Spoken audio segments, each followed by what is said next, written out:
Let's talk about forces. What is a force? Well, a force is any interaction that, if unopposed, would cause an object to change its motion. That's a complicated way of describing something. So I'll give you an example. Here I have a skateboard, and this skateboard here is made out of atoms. Now what I can do, you can see that at the moment its motion is stationary. But if I apply a push force, then you can see its motion changed. Now that was one of several kinds of forces that is known as a contact force. I made its motion change by physically coming into contact with the object. Now, there is a second type of force, a non-contact force, that works at a distance. No physical contact is required. And what I have to demonstrate that is this. So I have some little tiny pieces of paper here, and I've got a plastic rod and a cloth, and I'm going to rub this vigorously in here like this.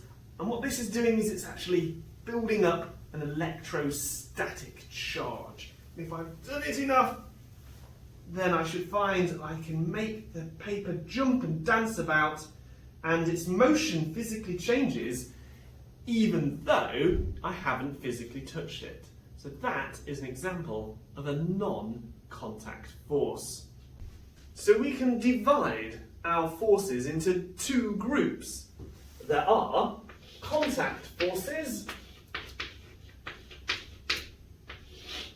and there are non-contact forces.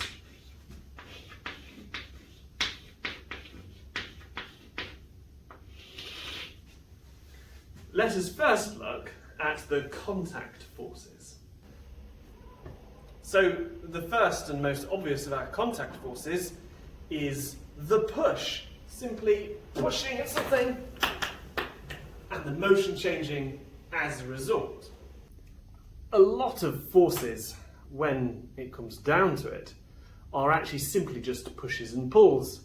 The driving force, the force that works when a motor makes a vehicle move forward, is in fact just a push. The rotation of the wheels is pushing on the road.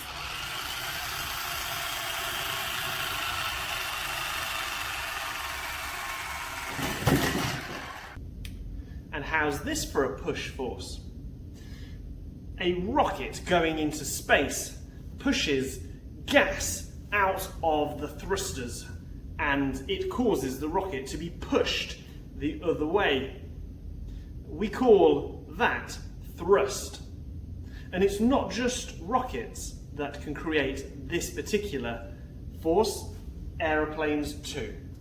What comes out of the back of this aeroplane is super fast air, and that provides the thrust to make the aeroplane accelerate forwards.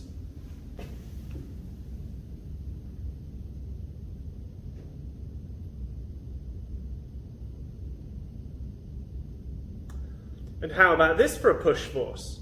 The force acting on this balloon, trying to push it back towards the surface of the water. Well, we call that upthrust. So if it's upthrust pushing objects back to the surface of the water, what is it that holds planes up in the sky? Well, it's a different pushing force. It's the force of lift. As the plane's engines drag the plane forward through the air, the shape of the wings creates an upward force on those wings, allowing them to fly through the sky. So if upthrust pushes things up in a fluid and lift pushes things up in the air, what is it that's pushing me up right now? Well, there is a force created from the atoms in this table, and it is called the reaction force. Now, when I sit straight down on this table, the reaction force is vertically upwards, and that is how I can sit stably in this position. If the surface is not flat, then that reaction force is not going to be vertically upwards, but instead it's going to be at 90 degrees to the surface. Now, we call that kind of reaction force a normal force. Normal meaning at 90 degrees to the surface. Now that means that there is a force that is coming out of this surface, and it's not entirely pointing up. Some of it is pointing forwards. So the push that she's getting from the surface has a component that is forwards. And when I let her go... Now, how about this? I have a spring in here, and it has been compressed. And it is locked out with this pin here, but there's a marble in front of the pin. If I let it go, look at the push force that this spring can produce.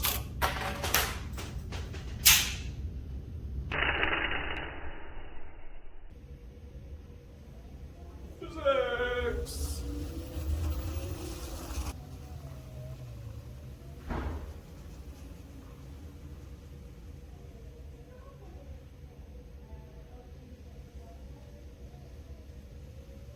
So the other contact force is, of course, pull.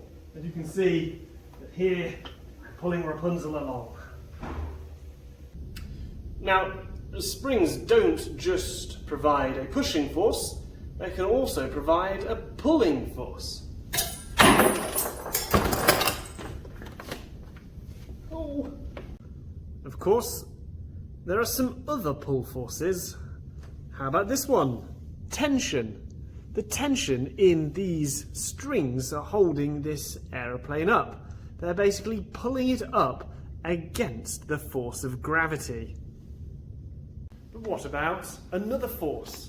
As you move forward, a force tries to pull you back. Air resistance. You can see here that if an object is aerodynamic, then it doesn't receive that much air resistance. Whereas an object that is not very aerodynamic receives lots of air resistance. The faster you intend to go, the more aerodynamic you need to be, because you're going to encounter more air resistance, opposing your motion and pulling you backwards. Air resistance is just kind of a friction force that happens in air. But I can also have a contact version of friction as well. Contact not with the air, but perhaps with the surface. I can feel a small force opposing me, dragging this block along, and that is the force of friction. So here are all of the main types of contact forces. I've divided them into pushes and pulls, but to be fair, a lot of these could be either. So we have the driving force as seen in the car, thrust in the rocket and the aeroplane, upthrust in any object that is being brought to the surface of a fluid. Lift, what keeps aeroplanes in the sky, reaction force that acts upwards from a desk when I sit on it. The normal force is that type of reaction force which is at 90 degrees to the surface. A spring force, the compression of the spring when it's released via the marble. That can also be a pull force because if I pull a spring down it can pull back. There is in fact tension, the force in a string when something is being pulled along. If you whirl something around your head, then that tension is providing the centripetal force, which is a special type of force to do with things moving in circles. Air resistance when you move through the air quickly, and of course friction when the roughness of the surface makes it difficult for you to move and tries to stop your motion.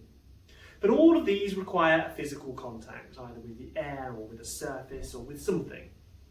But there are some forces that appear to act without touching. And here are some examples. Remember this? This is a force acting at a distance. Magic. And what you can see is I'm not touching it, and yet they're feeling a force from this. This is creating something known as a force field. Extending around the outside of this, there is a modification to the electric fields of space, and that these are responding to it. Now this force is called the electrostatic force, and it's due to a static buildup of charge in this, and more about that in the electricity chapter. What about gravity? Well, right now, even though she's not physically touching the Earth, which is down below, Rapunzel here is experiencing the force of gravity, and we call that her weight acting downwards. It's a non-contact force, that her weight acting downwards would occur whether or not she is on the ground or off the ground. In fact, she still feels her weight no matter what happens.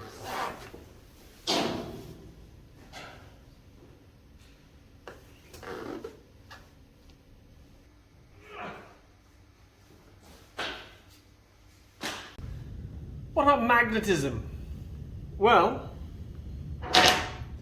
magnetism definitely can provide a force, and we can tell that it acts at a distance because right now it's happening through this table.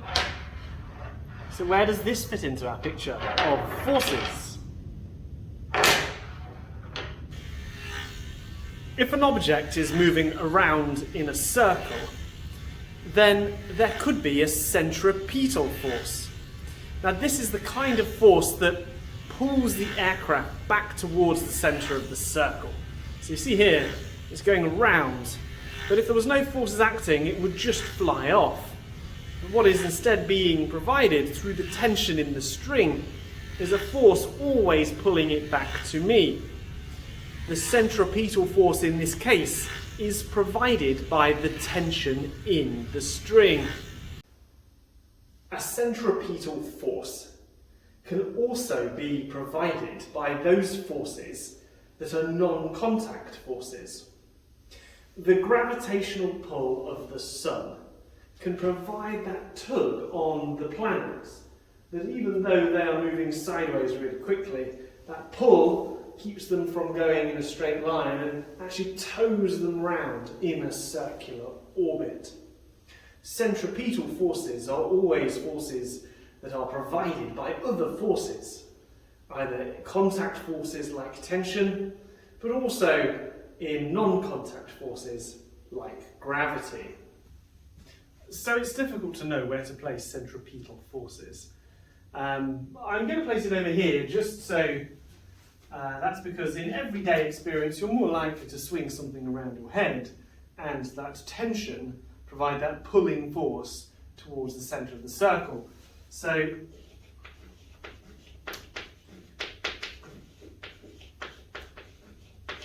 centripetal force I'm going to write just there, but if it was gravity providing it, it'd be non-contact and on this side. Now, these are the major forces, and you need to be familiar with all of these.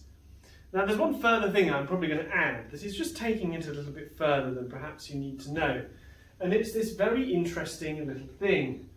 Every single one of these is because atoms are interacting with other atoms. And what I mean by that is the atoms are interacting with each other's charge. You see, an atom has a positive nucleus and negative electrons around the outside.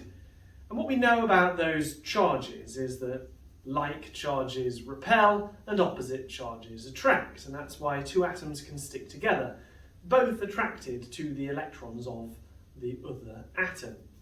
And so this is the basics, that you can have attraction between things. And this is responsible for all of your pull forces.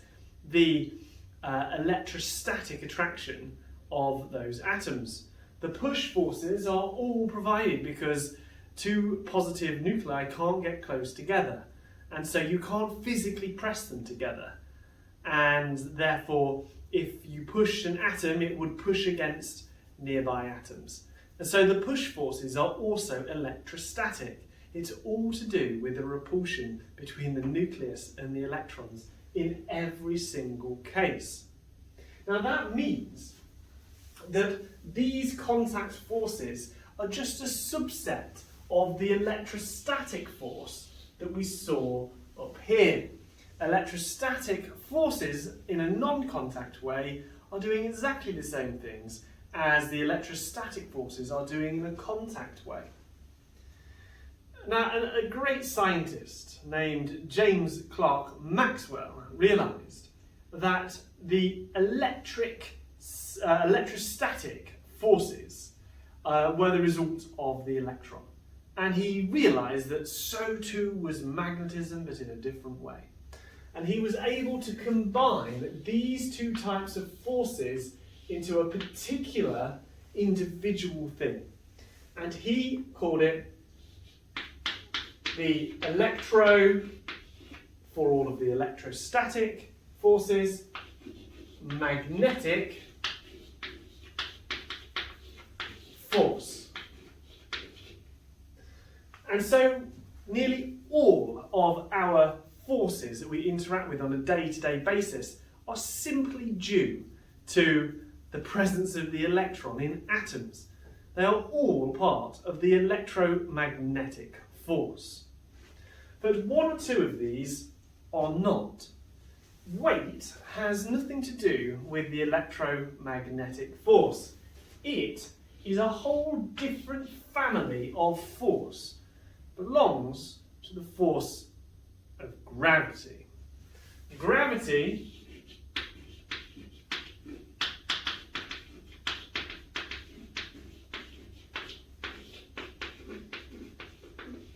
it turns out is completely different. Now, there are two more forces, but we don't encounter them on a day-to-day basis. But I'll tell you what they are just for completeness. There is another force called the strong nuclear force.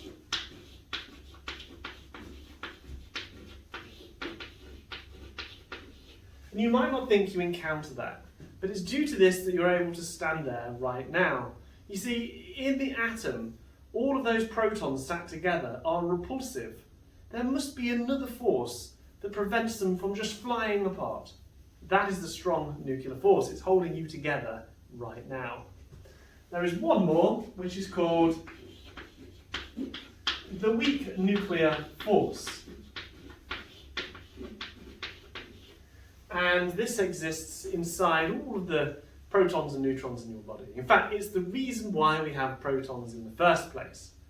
One day, neutrons got a bit bored and decided to undergo a decay, which means that the neutrons changed into a proton and electron, and it was the weak nuclear force that did that. The weak nuclear force gave rise to all of the protons in your body, which of course are one of the most important ingredients in all of the atoms in your body, so you wouldn't exist without it.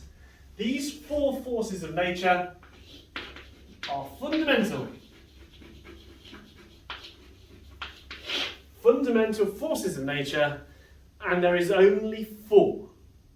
What we know is that every single force we can think of fits into one of these four forces of nature. And the pursuit of physics at the moment is to try to see how these four different things could have fit together to have been just one law of physics at the time of the Big Bang.